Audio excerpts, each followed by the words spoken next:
Hey guys, Joanna here. Just want to check in with you, see how things are going. I've been in my 5-day challenge over in the other group, and today we're on day 4. And one of the questions came up, Joanna, how do I get a proof of funds? So first of all, thank you so much for chiming in, and you've been in the group hearing different things, different strategies, different ways of doing real estate investing, and hopefully you got something out of it.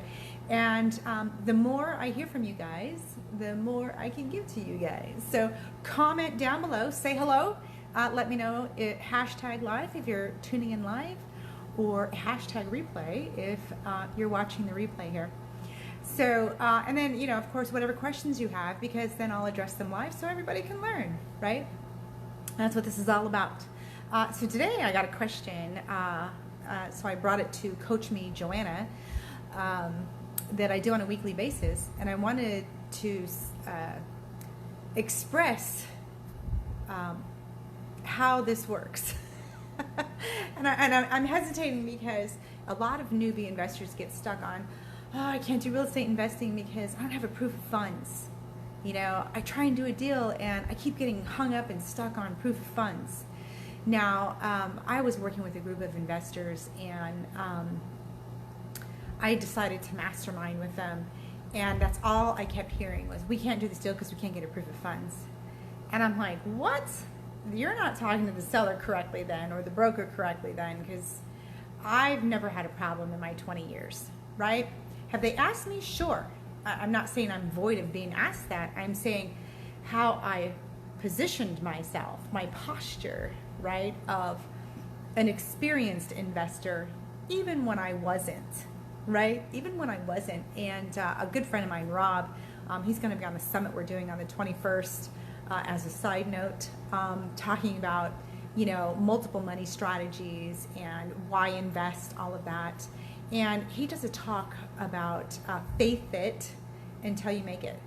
Faith it until you make it. Not fake, but have faith in the process, right? And the more faith and posture you have, the less questions that they really ask you, right? And the big deal is you want to talk, you know, face to face with a seller. The person, I can already tell you right now, that's asking for proof of funds is a real estate agent, a broker, right? And they either don't have the experience, number one, and they think that's the thing to do because in traditional ways of doing real estate as a realtor, you get 2 years history, right? As a mortgage lender, you get 2 years history, and you say what they're pre-qualified for, and then that pre-qualification goes to the realtor and says they're pre-qualified to purchase this home, right, at this loan amount. And so realtors are programmed to get a proof of funds. If it's all cash, they want a proof of funds. If it's a lending situation, they want a pre-qualification that you qualify to get this money to purchase the house. Otherwise, they don't want to mess with you.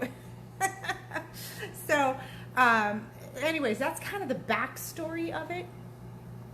And the way that you can position yourself is more of, yes, I do have proof of funds.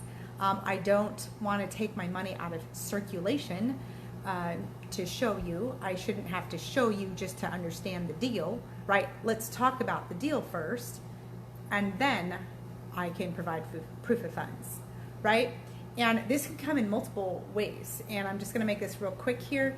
First of all, if you're working as a wholesaler and you have end buyers, you can, and you've built the relationship, you can actually use their proof of funds to go, here, we're good to go, because you're shopping for that particular investor, right? You joint venture with people to make that happen as well. It's rare that you really have to do that if you posture properly. And then the other thing is,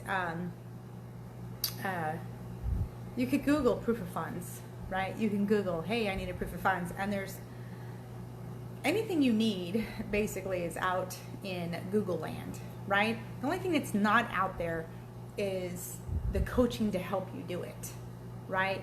Maybe you have a different understanding of what it is, and you're like, how does this work? Joanna, I'm confused. And I get it. It was super confusing to me when I first started. And there's still a ton out there to learn. It's a never-ending cycle. But and I've been doing this for over 20 years. I can tell you that. But you can Google proof of funds, and there is a free version and there is a paid version. There used to be a ton of free stuff, right? But just like any kind of medication, you take enough of it, you get immune to it. Well, there was a lot of particular proof of funds, so realtors got immune to it, and then they wanted a more aggressive proof of funds letter that they can verify, right? So the free one just says, hey, you know, we guarantee that Sally can go ahead and buy this house. And then the paid one is more of, hey, you could call us and we're going to tell you Sally is qualified. She has this amount of funds backing her up to purchase a home, right? Or to purchase a investment property, not a home. Change that language, right? It changes when you're from a consumer to a real estate investor, a home or investment property, right? So that's what they want to hear. That's what the realtor wants to hear. And they're like, okay, good, you're good to go. And you just could use it on multiple properties as you move forward.